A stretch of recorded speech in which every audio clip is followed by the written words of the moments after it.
We interrupt this program to bring you an important Wayfair message. Wayfair's got style tips for every home. This is Styles McKenzie helping you make those rooms sing. Today's style tip. When it comes to making a statement, treat bold patterns like neutrals. Go wild, like an untamed animal print area rug under a rustic farmhouse table from Wayfair.com. Arr, fierce. This has been your Wayfair style tip to keep those interiors superior. Wayfair, every style, every home.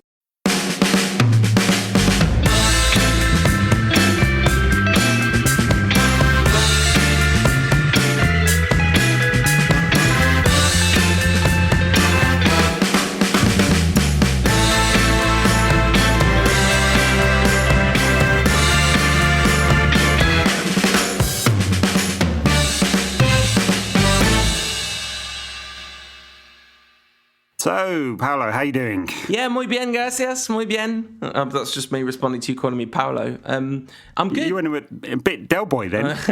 Monge too, Rodney, Monge too. So, in addition to all of that, we'll, of course, be taking lots of questions this week, I guess, because that's what we do when we haven't really got any football to talk about, and bonus content as well for the backers. Absolutely. This podcast is, as always, brought to you by the good people who choose to crowdfund the show. Head over to patreon.com/rankcast to get a little bit more show every week. So, been watching any international football? Do you know what? I have watched literally zero international football.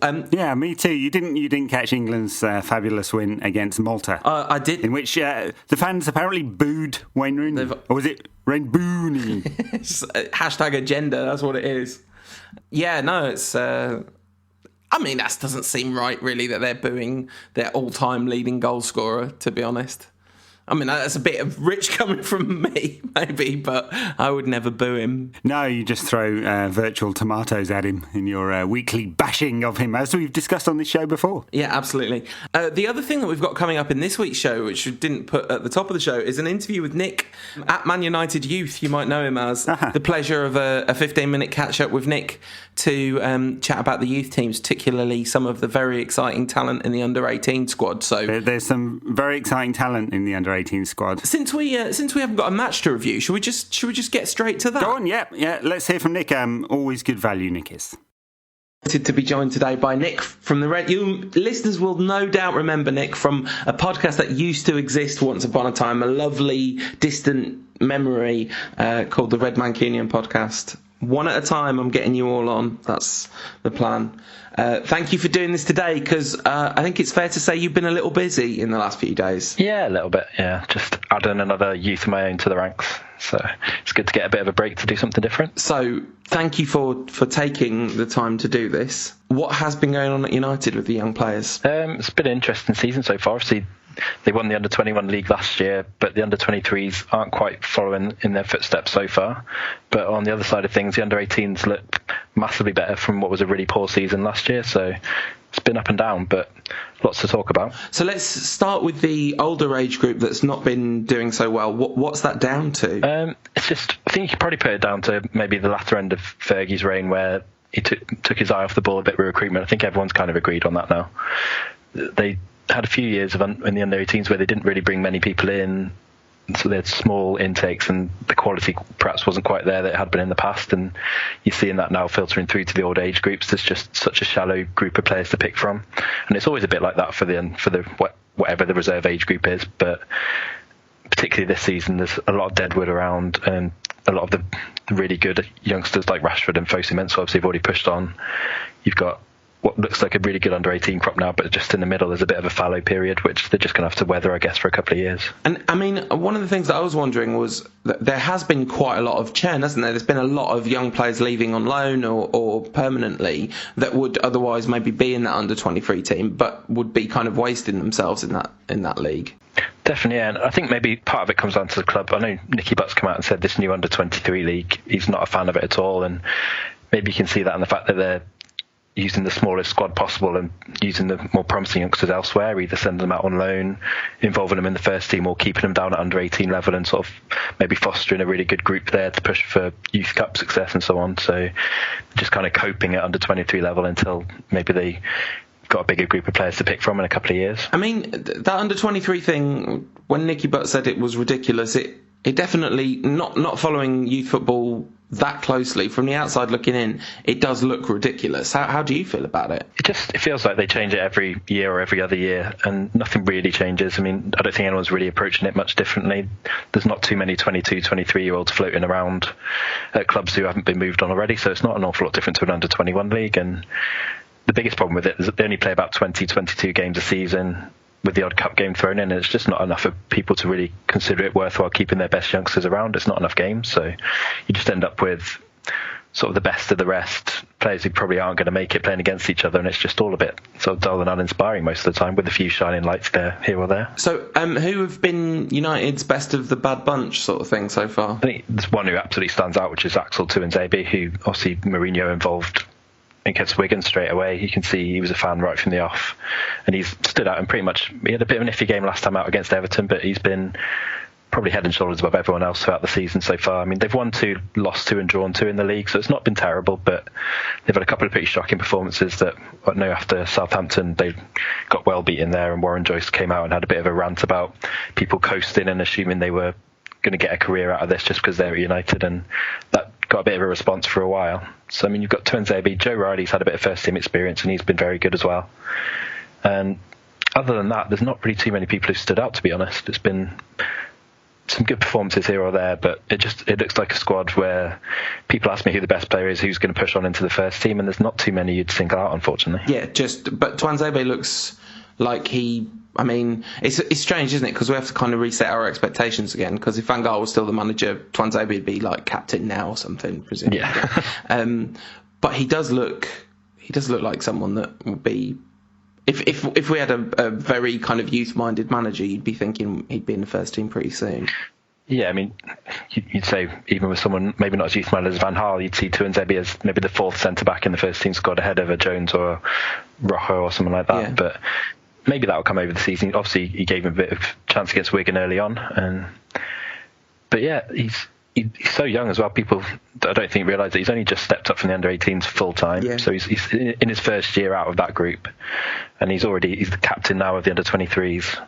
So he's definitely got a bright future ahead. So let's go down to a level where there's a lot more going on and talk about how Angel Gomez is definitely going to be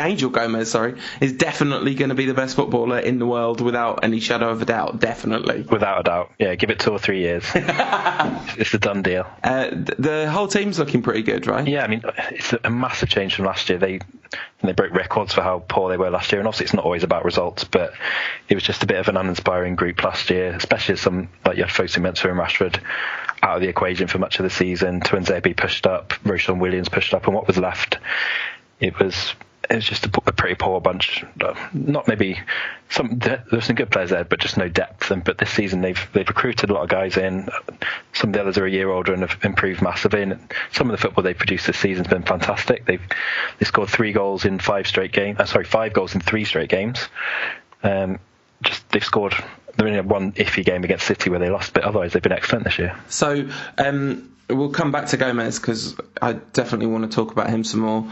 But who else has been good? Who else have been the standouts? You're probably looking at. You've got the new signings who've come in. So you've got Tahith Chong, who came in from Feyenoord in the summer, who's a left winger who was highly sought after, and he's been excellent. He's created a lot of goals, chipped in with a couple himself. He's a bit of a throwback, a genuine sort of out and out wide player. Tons of skill, tons of pace, and he's really caught the eye. You've got Nishan Burkhardt, who's another new signing. He came from FC Zurich, who's a rare thing in the United youth system's a genuine striker. Going back to under-23s, one of their big problems is they don't have anyone who's vaguely a striker. But now in the under-18s, it really stands out that you've got someone who's sniffing out chances in the box, a bit of a finisher, and he's bagged himself a few goals and looks really bright.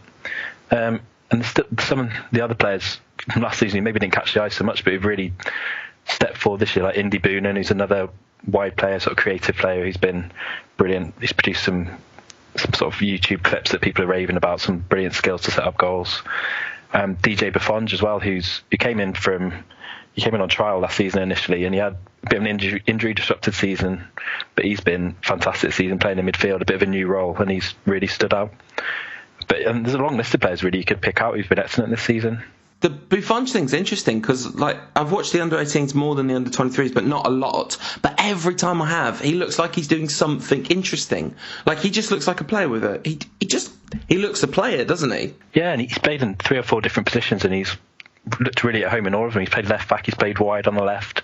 This season he's mostly played in central midfield, and he's really looked at home there. He's got a great left foot, he's quick, he's creative. He's someone who came in a bit under the radar, but he's really starting to catch the eye and sort of raise eyebrows with how good he's been. He looks like he's got a proper understanding with Gomez as well. They definitely play well together. Yeah, there was that one goal they scored. I think it was against Middlesbrough at home, maybe, or West Brom, one of those 2 games where they scored 5. But there was like almost a Cole York telepathy there as they moved their way up the pitch, passing it between them. It was outstanding. But you can see how far Buffon just come on in that he was rested yesterday for the under-18s because he's been involved training with the first team in the under-23s this past week, so that shows a lot. That's pretty amazing, isn't it? So talking of pretty amazing, I'm joking about it, but I genuinely, like, Gomez is a serious talent, isn't he? He is. He's up there, the sort of Ravel Morrison type of player you just love to watch. He's so exciting to watch. He's got so much to his game. He's a bit of a throwback, almost one of those players it's like they're playing in the playground and he's just a step above so many players at youth level. He had maybe his first off game of the season yesterday. He had someone man marking him basically most of the game, which you just don't see at under 18 level very often. And he got kicked all over the park, but he still came up with some great moments. He should probably have grabbed a couple of goals. He's just such an exciting player. And this is, I don't mean this I was joking earlier about him becoming the best player in the world, but I don't mean this in that sense. But it is impossible to watch him without thinking about Messi, isn't it? Just in terms of his general approach. Yeah, just his stature, just the fact that you could think of him as sort of someone who plays high up the pitch and can dribble past players, score goals, but also he's so good at dropping deep, picking out a pass. He's got so much to his game.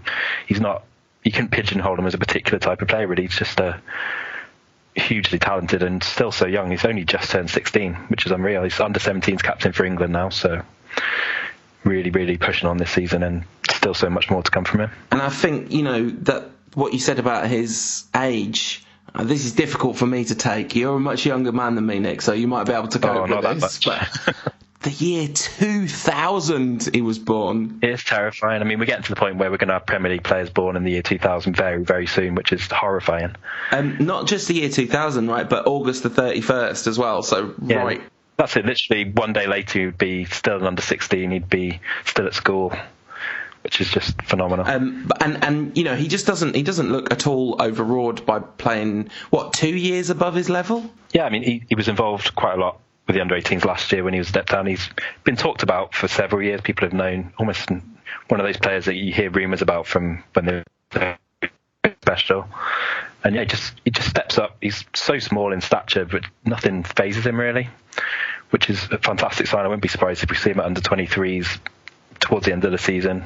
Who knows, maybe next year the odd first team, certainly training with them a bit. So what's your take on the general health of the United youth setup now? Is some of these changes making a difference? Was Nicky Butt a good appointment? It's one of those things that's hard to tell from the outside, exactly knowing where the input is, but there does seem to be a hell of a lot of turnover in terms of recruitment of staff, a lot more scouts coming in, and you can maybe see some of the results that are already bearing fruit this summer with... They brought in some excellent young players from abroad, which maybe they haven't done as much in the last few years. I know some people are iffy about the whole bringing people in at 16 approach. Obviously, Chelsea take it to extremes, bring in 50 a season and loan them all out. So you wouldn't want to go to that. But United maybe weren't tapping into that, and the scouting network was falling a bit behind their rivals. So we've seen that addressed, and there's definitely signs that's improving.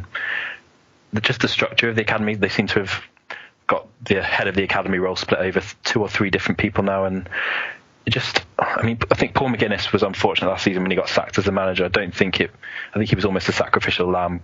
They lost 7 games in a row. I don't think that was necessarily down to him. It's just the resources at his disposal. So I think he was unfortunate. But they've got a new guy in from Spurs, Kieran McKenna, who's hit the ground running. He's had some fantastic results already. Maybe it just needed sort of freshening up a bit as much as anything in terms of the management coaching side. But I think maybe even before Nicky Butt came in, things were starting to improve in the right direction in terms of recruitment at really young age levels. We've stopped, as far as I know, losing as many players as we were at 13, 14 years old to City and so on. There was definitely a few years where teams like City were maybe being a bit more aggressive in going after players at that age group, and we were losing out, and it meant we were in general bringing in less players and less quality at under 16, under 18 level. But I think that's being redressed now, thankfully. Brilliant. Nick, thank you very, very much for your time, and congratulations. It's been a pleasure. I'll speak to you soon. Thank you very much. Bye. Thank you very much for doing that to Nick. And the plan to kind of reunite the Red Mancunian through the Red Rantcast is going well at the moment. We're just going to get one of them on each week, and then we'll splice them together into a virtual podcast, which probably won't make any sense. But hey, what will be the difference? I mean, between our podcast. Just making sure that they don't think you're throwing shade at them there, Ed. It's good backtracking. I thought it was very interesting, some of the stuff that he was saying about the changes at United. Obviously, there's been enormous turnover in personnel in terms of the staff, and it does seem like the plan is kind of working at the lower levels. Yeah, this always takes a long time to filter through, though, doesn't it, to the first team? Any change in the structure of the academy or youth football, by necessity, of course, because they're all like 16, 17 years old. Yeah, absolutely.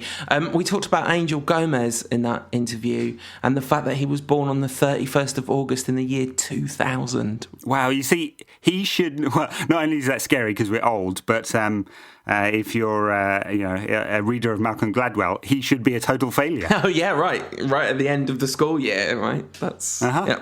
I don't think he's going to be a total failure, though. A really, really promising talent.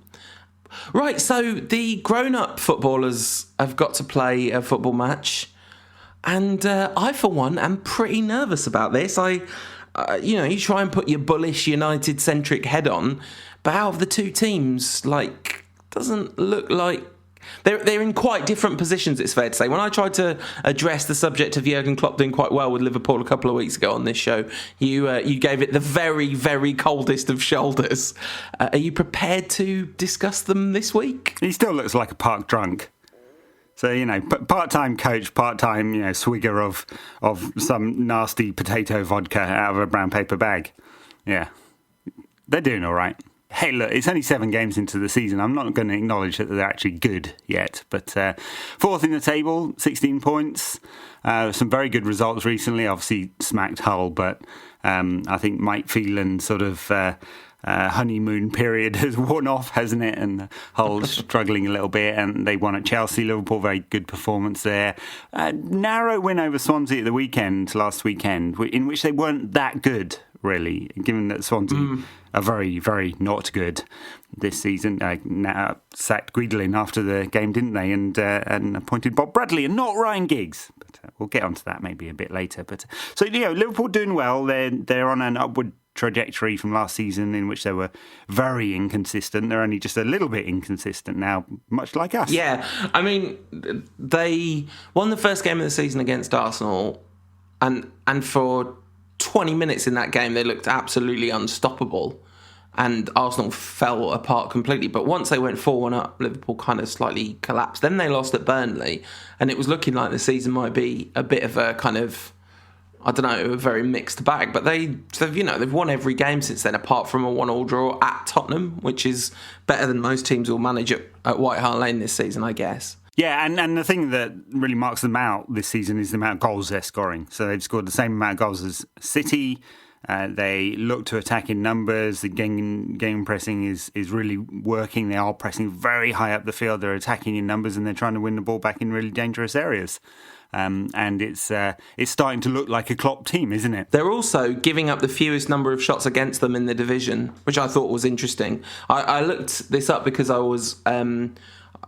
kind of get you were talking about our chance conversion and the kind of impressionistic sense that it's not that good. And I feel like we've been giving up quite a lot of chances. And we're like mid-table for that. We're giving up 10.7 shots. That's not the same as chances, but, we just use it as a shorthand for now. 10.7 shots per game against us, which is about, it's the 7th best in the league or something. Liverpool giving up 8.1 shots a game, which is considerably the fewest in the league. So that's kind of interesting. Yeah, but they've also conceded quite a few goals, which might say something about their goalkeeper. I believe he conceded every shot on target against him for some period of the season. Loris Karius, because Mignolet's been dumped on the bench. Maybe some teething trouble for him. I guess we can't We can't crow too much about teething trouble in goalkeepers. We had that challenge a few years ago before Big Dave became the best goalkeeper in the world. Yeah. I mean, I don't know. The whole gegenpressing thing, right? So obviously people get annoyed when you use the term because they think it's excessively hipsterish, but it's just a description of a style of play which is pressing to win the ball back very high up the pitch very quickly after you lose the ball back. Yeah, I mean, the same people who would be offended using tiki-taka as a term would call it tippy-tappy or something like that. Yeah. What I've been wondering about, I feel like Paul Pogba is simultaneously probably quite vulnerable to that, and also probably someone who, if he's on his game, is really going to be able to pick through that, because when he's playing well, he's just harder than the average player to get the ball off. And gegenpressing is all about winning the ball back off the opposition midfielders quickly. But you kind of plough into Pogba and press him on the ball, then he might well dance through you and end up on the other side of you with the ball at his feet. Or not just the opposition midfielders, also the back four, which is about trying to pick on the most vulnerable player in possession.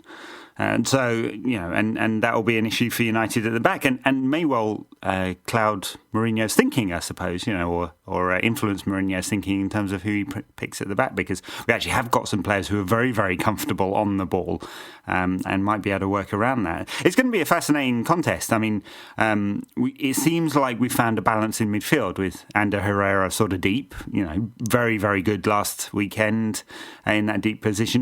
Not nearly his natural position, of course, but has enough of the tool set to do well there. And Pogba and Mata making a nice sort of complementary trio there. And, all comfortable in possession. Is that the way that Mourinho will go in this game, realising that possession is really important? You certainly wouldn't want, say, Marouane Fellaini in there, who's apt to panic anytime anyone runs at him. But you would also... I mean, it's not hard to imagine Mourinho thinking, we could do with that height, that aggression in midfield. I don't know. It's difficult. I mean, if he does play Fellaini, you really hope that's as part of a 4-3-3, not in a 2 next to Pogba, because it would just, I think, be just ridiculously vulnerable to pressing in that formation. I mean, Herrera and Pogba, you'd think, if we're playing 2 in midfield, Herrera and Pogba's got to be the least vulnerable to pressing out of them. Not invulnerable, obviously, but the kind of best adept at kind of picking their way through that. What do you think of the argument for paying Michael Carrick in this game? Well, on the one side, he's very, very comfortable in the ball in close range situations. So, he's not going to panic at all. On the other side, his legs have gone, haven't they? And I'm not sure he's going to keep up with a very leggy Liverpool side, good leggy, I guess. Henderson, Wijnaldum, very, very great engines on both of them. Firmino and Coutinho running at players. Mane super quick, inconsistent. And Lallana actually looks like a half-decent player after being utterly dreadful since pretty much the beginning of his time with Liverpool. Yeah, so they've definitely got threats. And I think if we'd taken some of our chances against Stoke, I might be feeling a little bit more confident about this one. But there's just something about our odd brittleness that has me a little worried. Maybe it'll prove to be unnecessary pessimism, and actually the good things about that performance against Stoke, so the very fluid possession football in the first 25 minutes, will outweigh the bad things, missing the chances and going really flat for 2 long periods of that game before and after half time. Which, when you really analyse that game, those periods, they do stand out. And if we do that against Liverpool and they kind of catch fire in those moments, that could be really, really damaging. And, you could get one of those spells that we've got last season against Arsenal and Tottenham, for example, where you just really capitulate and concede a couple of goals in quick succession, and then we're in really big trouble. So does Martial get back into the team? I mean, do United go with Martial, Mata, Rashford and Ibrahimovic as the front four? I mean, I think so.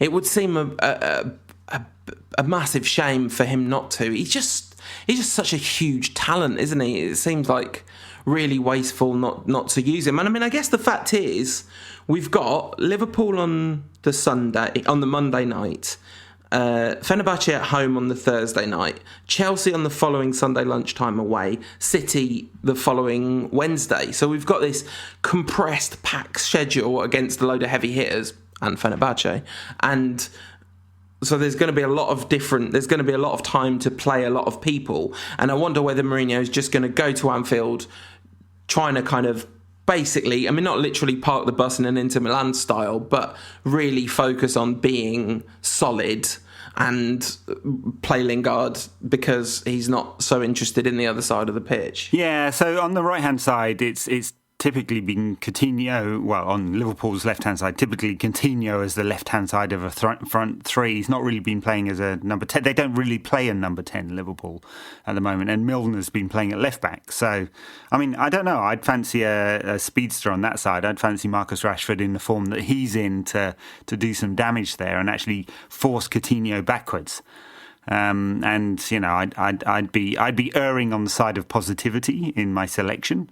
You know, otherwise what happens is United are a bit passive when they get the ball in, you know, deep areas. They're surrounded all the time and they're under pressure a lot of the time. And that's the thing, isn't it? When you talk about us setting up to defend a lead or, you know, to defend a result rather, you just think, well, that's really not playing to our strengths. We saw that in the first half against City, didn't we? Where they were neither one thing nor the other. He played a team that was designed to play counter-attacking football, but that just wasn't drilled in the way you need to be to kind of get the ball back and bite and attack. Yeah. I mean, I really only think there's only 2 or 3 positions that he might tinker with. The formation, sort of 4-3-3. Or 4-2-3-1, really, isn't 4-2-3-1, yeah. I mean, if Mata's like a number 10. I don't really see that changing. I think the question is around Martial, and that's going to affect Rashford's position. Does he play on the left or the right? And left back and centre back. So, you know, Bailly will start, Valencia will start, unless international football gets in the way. I'm not quite sure about Valencia's schedule. You know, does Shaw come back into the team and Blint move to centre back, or does Blint start centre back and Smalling continues? You know, and so just not many choices to make here, but just subtle little ones, which might make a difference. That is assuming that he's working on the template that his team is basically set with that triumvirate in the middle of Pogba, Herrera, and Mata. That he's prepared to go into battle at Anfield with Herrera and Mata both in the team. Like, Van Gaal never would have done that, would he? I mean, apart from the time that he did. But, you know, that was playing Mata on the right over 4-3-3. It's quite different.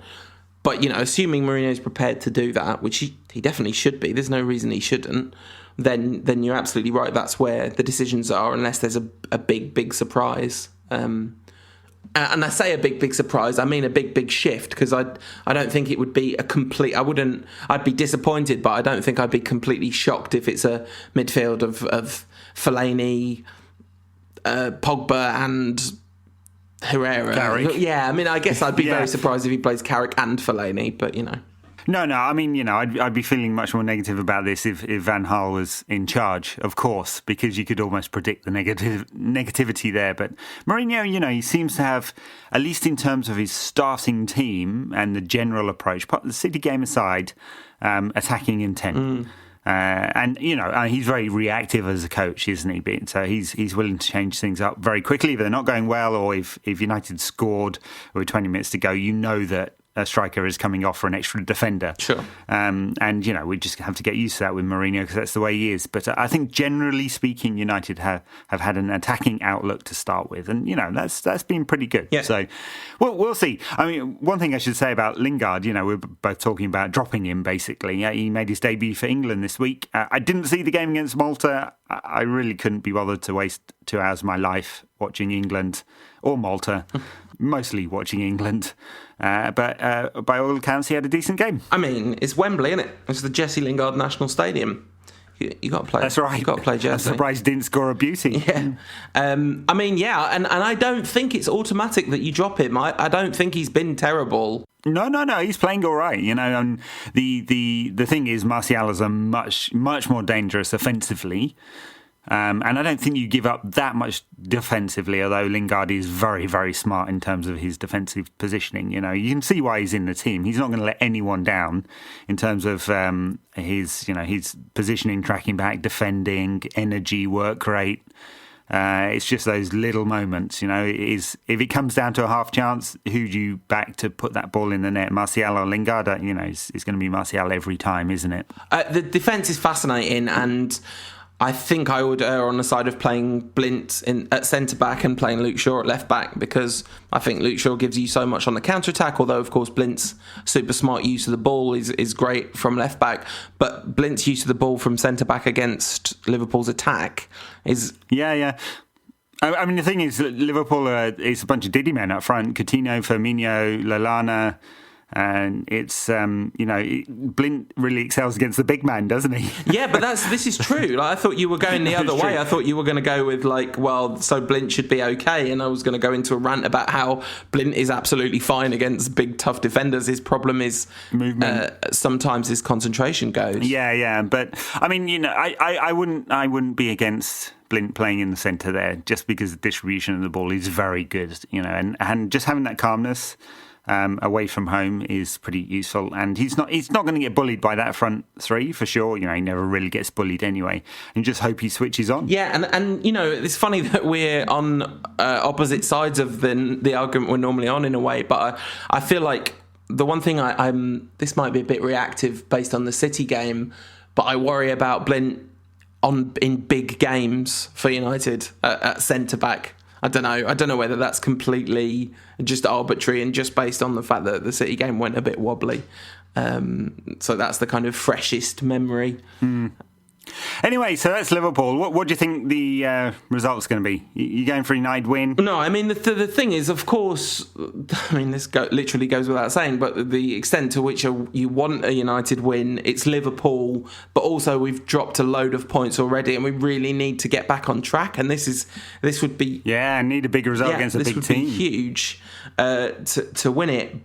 But based on the form that the two sides are in, and based on the way the two styles of play match up against each other, the truth is I'm very nervous about this one. I really do wish we were playing someone else before at the end of the international break, Mourinho's got some history at Anfield, though. I reckon he might pull out something that's going to surprise us. Yeah. And, I don't mind if he runs on the pitch and scores at the Kop end himself. That'd be fine. It'd be very funny, actually. I wouldn't be surprised if there's some incident here. There normally is with Mourinho. That sounds like some match of the day analysis there, doesn't it? There's absolutely no reason like Mourinho's history at Anfield should make any difference on this game whatsoever. But, we're football fans, aren't we? So you've got to expect something like that. And, maybe there'll be a surprise here. And I reckon Mourinho, this will be a game he's especially looking forward to. All right. I might even predict a win for United, just because, hey. Just because that would be so unusual and out of character for you, Ed. Yeah. Doom and gloom, why are we going to win? Literally every week. You are the Mark Lawrenson of predicting Man United results. We would have won the league by so many points every year if the results that you predicted came true. Well, look, they should just put me in charge and then clearly that's going to happen. Absolutely. Shall we do all the questions that people have asked? Well, let's do some of them. All right, okay. Look at this. Across the Keeper saying, why have you failed to get the Red Bank Union boys recording podcasts again, Paul? I haven't been able to get them to record podcasts, but I've been able to get them to record individual podcast segments. So we're working on it one step at a time. We're just going to plug all the audio into some kind of AI engine, which will rebuild them completely, and we'll just be able to type in a script every week and they'll just record their show. Yeah. I bet you could do that, actually. I've got some friends at Google who could probably put that together.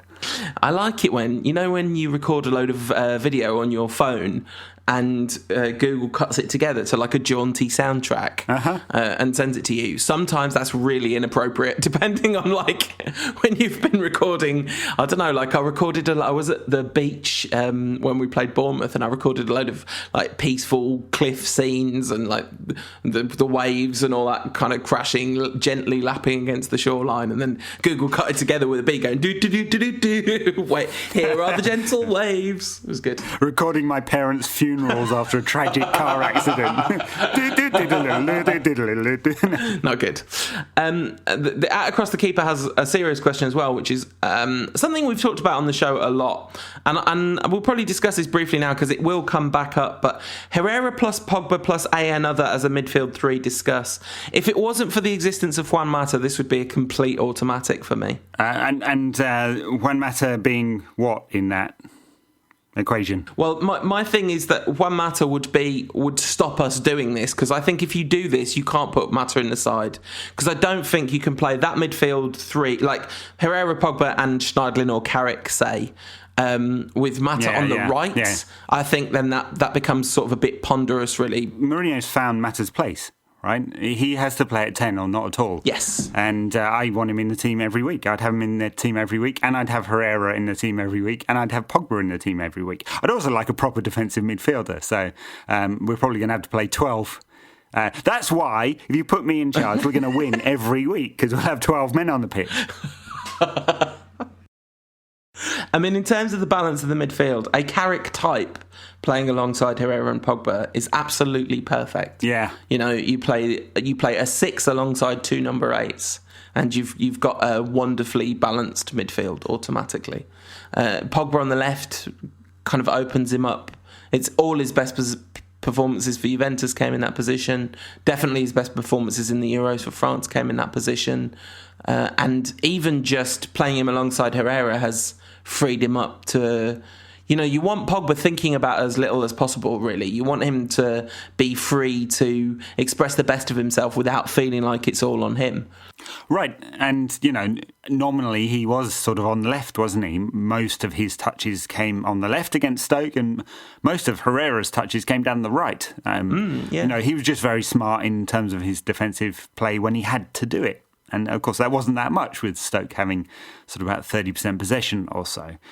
So we haven't actually seen Herrera really have to defend in that position yet. And, that might expose some nasties that we weren't expecting. But for the moment, he looks very comfortable there. And in a way, this is why I'm not at all sure about what the lineup's going to be against Liverpool, because I don't think, just because we've seen the Pogba-Herrera midfield duo pretty much work against Stoke and Leicester at home, doesn't mean it works against Liverpool away. Right.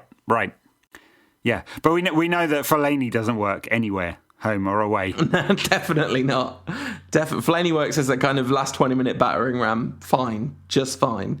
Fellaini in Tony Pulis' Stoke team would have been an awesome force, but this is an interesting question which we're going to have to start thinking about soon. At Steve Sandell says, when Bailly heads off for the Africa Cup of Nations, who is best to replace him? Do you think we lack a bit of depth at centre-back? I mean, you heard Nick saying earlier that it would be possible to consider Tuanzebe to be a kind of fourth pick centre-back in the team because he's pretty good. And in a way, you'd like to see that, even though it would be a risk, you'd like to see that more than Rocco or Jones. Yeah, Tuanzebe, who played for the England under-21s this week, didn't he? So, I mean, look, he's talented enough to get that call up. I mean, I'm not sure I'd be giving him a debut at I don't know where United are going in January, but, at City or something like that. But he could be in the squad. There's no point buying another centre-half just for the sake of African Cup of Nations cover. But it's United will be quite thin there. Yeah, so Smalling, Blint, Jones, if Jones is ever fit, and that is about it. And yeah, the answer to the question, do we lack depth at centre-back?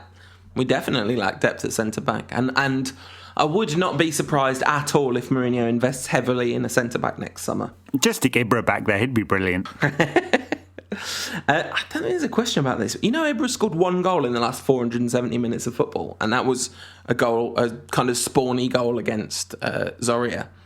Definitely off the boil. Definitely. Yeah, I didn't think he was that bad against Stoke, though. So no, I thought he missed big chances. He missed some big chances, but his all-round game was good. Yeah, and he looked sharp in his all-round game. Yeah, absolutely. At Eggs76, who calls himself a very, very good friend of the Rantcast, which I think we've got to say is fair. Can we win these next 2 league games? And if we don't, how much will the press go after Jose?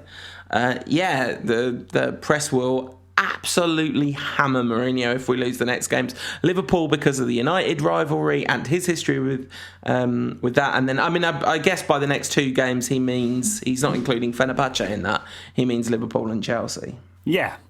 Oh, he said league games. There you go. Yeah, he did say league games. Yeah, well, look, they're 2 super tough league games. I mean, Chelsea are, doing okay this season, much like we are doing okay this season. And Liverpool, playing pretty well. So 2 tough league games, 2 grounds in which Mourinho has plenty of history, you could say. So he's going to love both of these. And, I'm looking forward to some touchline antics from him, whatever happens. And, you just hope United are able to pull out the sum of all the parts, because the sum of the parts looks pretty good. It's, it's just week to week, not quite been there, has it? So, I don't know exactly what's going to happen in these 2, but I have a feeling United will do okay at Liverpool.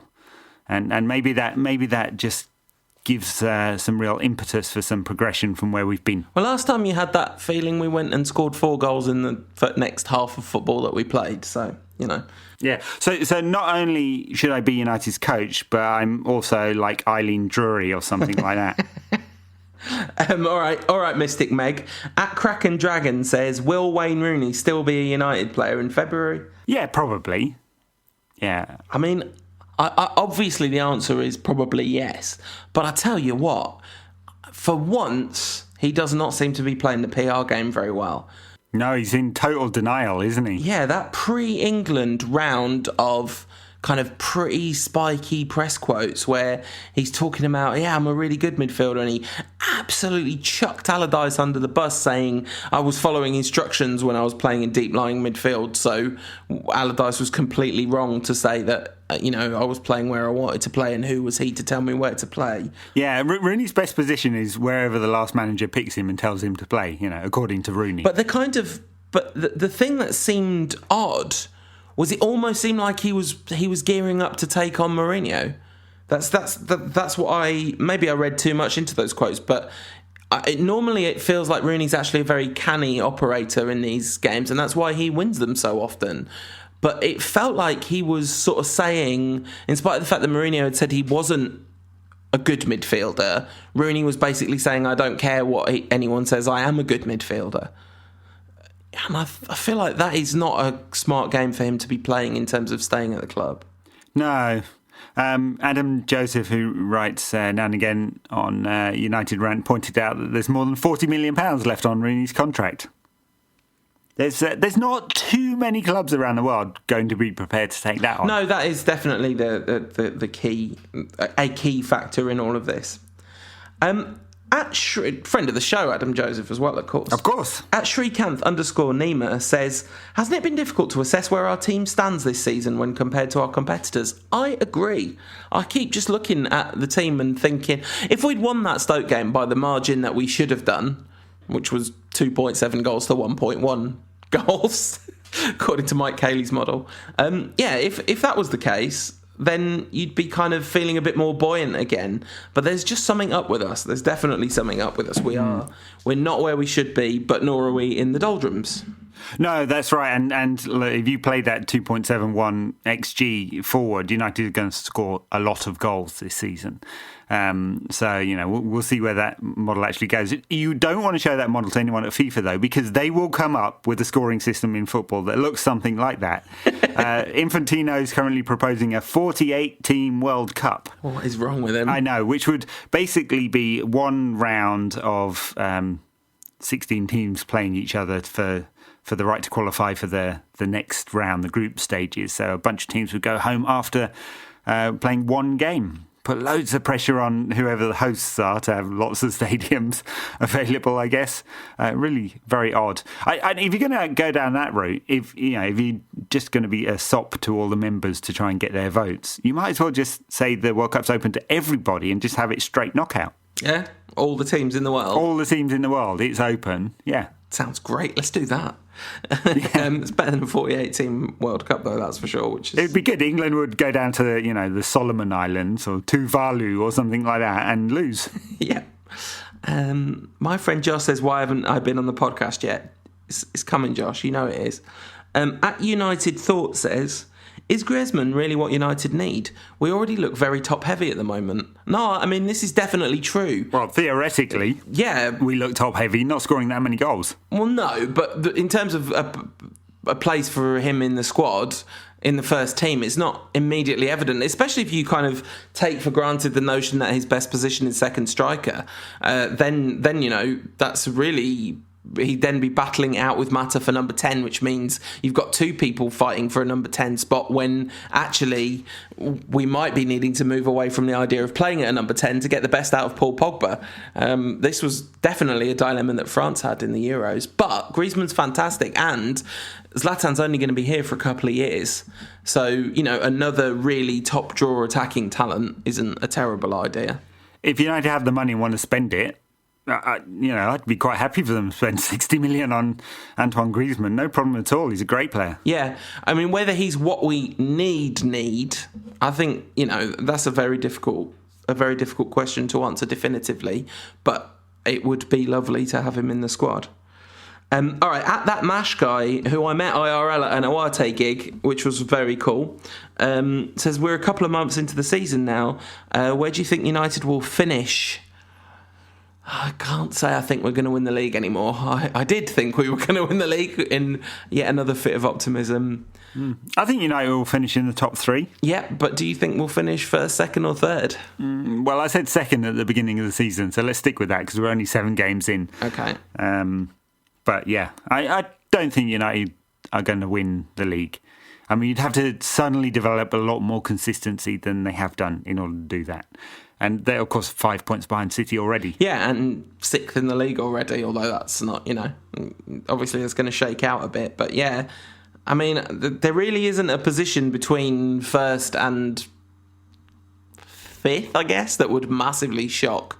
Oh, God, it'd be depressing if we finish 5th. I think that's a bit unlikely. But I'm going to go with second as well, but I'm not exactly super optimistic. What do you make of the rumours, says at CBucks20, that we're in for Seamus Coleman in January?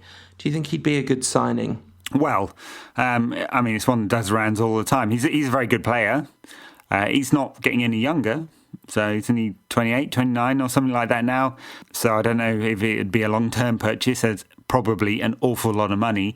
That said, it's not as if that has really been locked down. I mean, Valencia's getting better slowly as a right back, but he's not a great defensive right back. He's not really a great attacking right back either. He seems to put it together in something that's acceptable.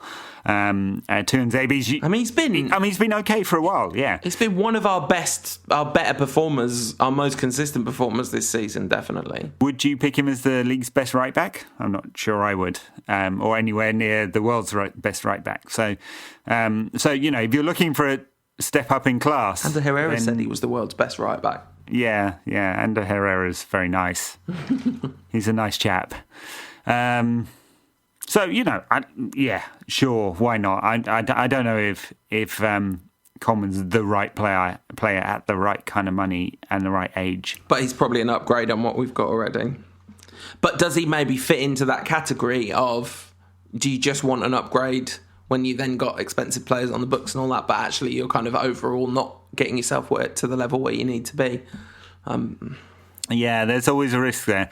A story doing the rounds this week that City were about to spend £100 million on a left back and a right back. It's a lot of money. God, there's a lot of money on fullbacks. But buying fullbacks is fun. Van Gaal loved buying fullbacks. It's crazy for it. Loves subbing them too. Yeah.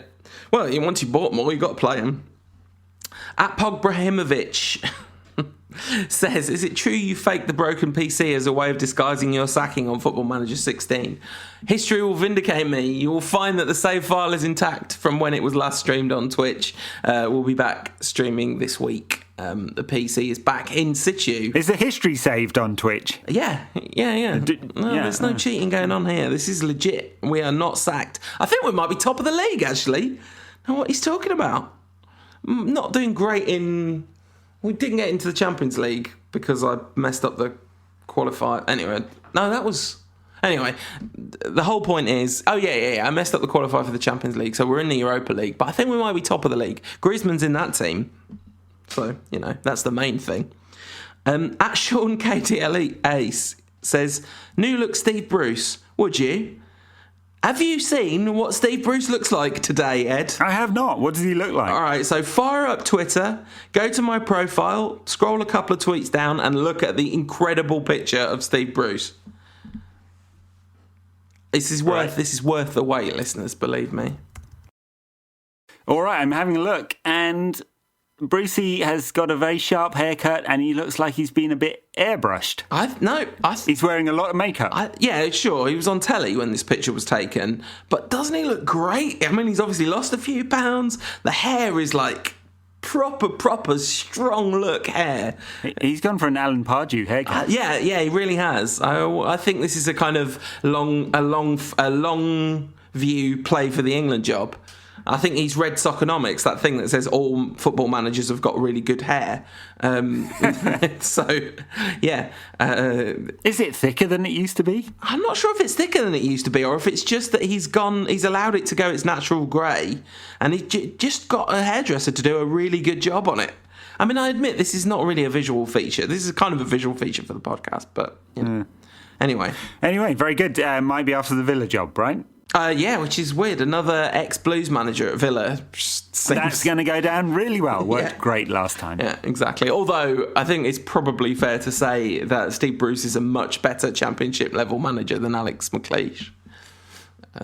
Maybe just a much better manager in general, really. Certainly less generally sad and grumpy. Anyway, good luck to Steve. We wish Steve Bruce luck, as we do all ex-Man United players who are currently managers. Apart from maybe Mark Hughes. Okay, so we've got another game coming up this week. And that's a Europa League game which we care lots and lots about, don't we? Yeah, it's not this week either. It's next week. We're on a slightly weird podcast schedule. Once again, because of Ed's travel and the way the international break and the fixtures have fallen. So we're next going to record a podcast after the Fenerbache game, before the Chelsea game. It's very hard to do any kind of meaningful preview of this based on United's first two performances in the Europa League, because it is abundantly clear that United do not care about the Europa League. Right, yeah, and it's just the sort of game that could go horribly wrong as a result. So, lots of changes and, slightly flat performance at home with probably not a full house. Well, definitely not a full house.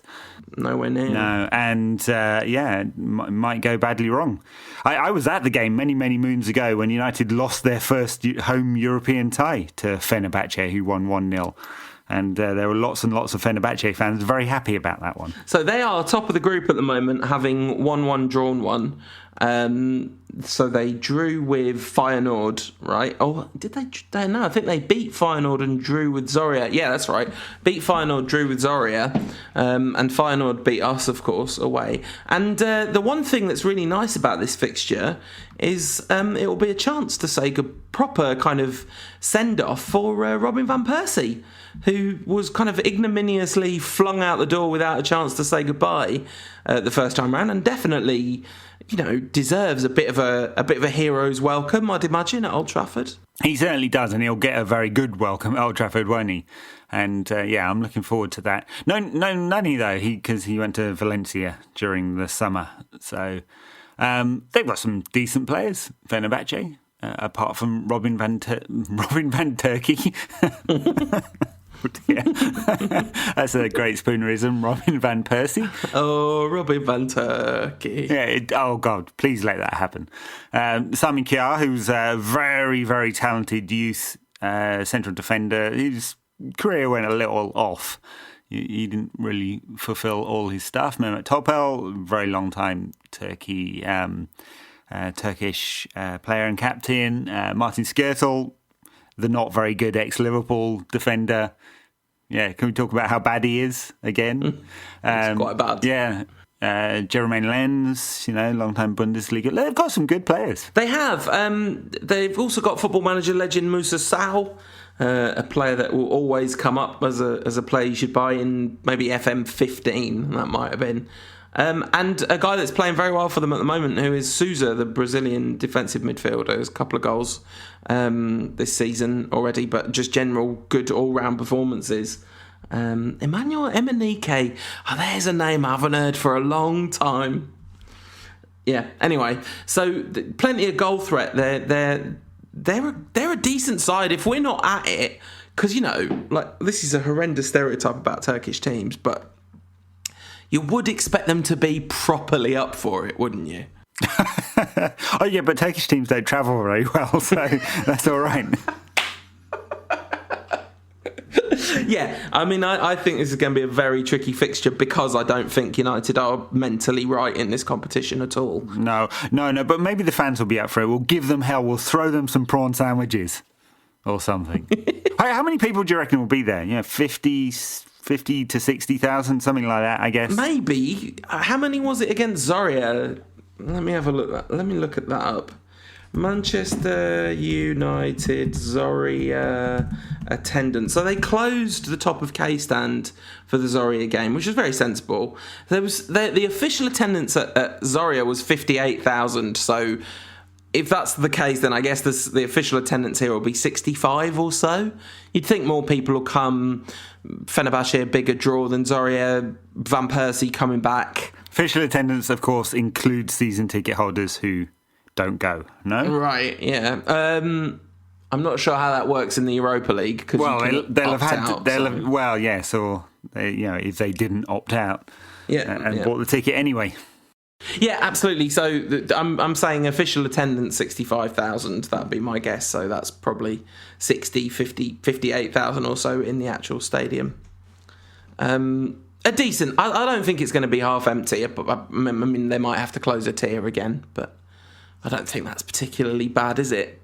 The Europa League games on a Thursday night in a competition that literally no one cares about apart from Sevilla. No, and if they were allowed to, and I suspect they're not, given how these things are generally controlled, it would be very sensible to allow a bunch of people in for 10 quid. Well, there were huge numbers of kids at the Zorya game because they were doing the countdown and the high-pitched chants of United and stuff, so I guess they'll do that again.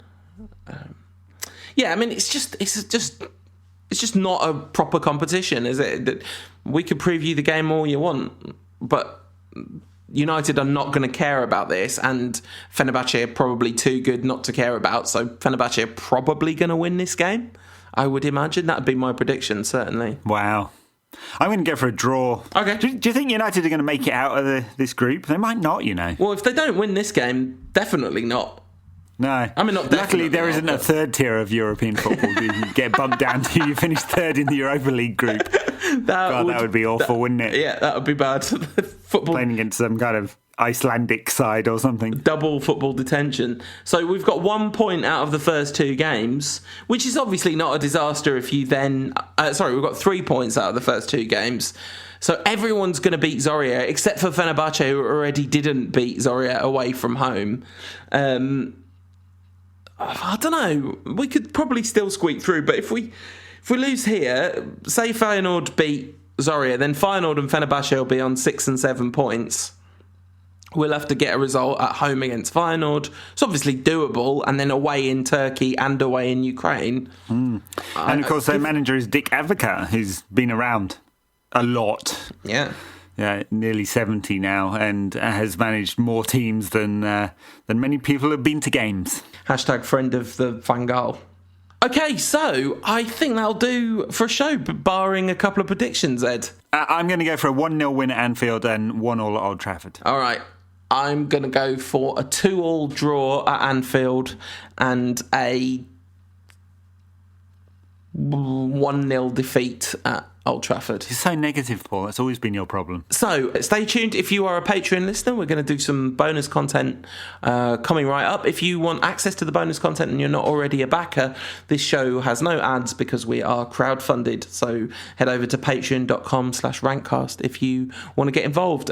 Lovely feedback last week on the half an hour long segment we did on The Wire after the show finished. In theory, the bonus content is supposed to be 10 minutes long, but it hasn't been less than 15 so far, and it was half an hour last week. for no reason except we wanted to talk about The Wire. We did indeed, and funnily enough, Mrs. Rant has just started watching The Wire, so I'm running through some of those old episodes again. Slightly out of, I'm not running all of them in sequence, but that's been fun to watch as well, and not go, oh, I know what happens next.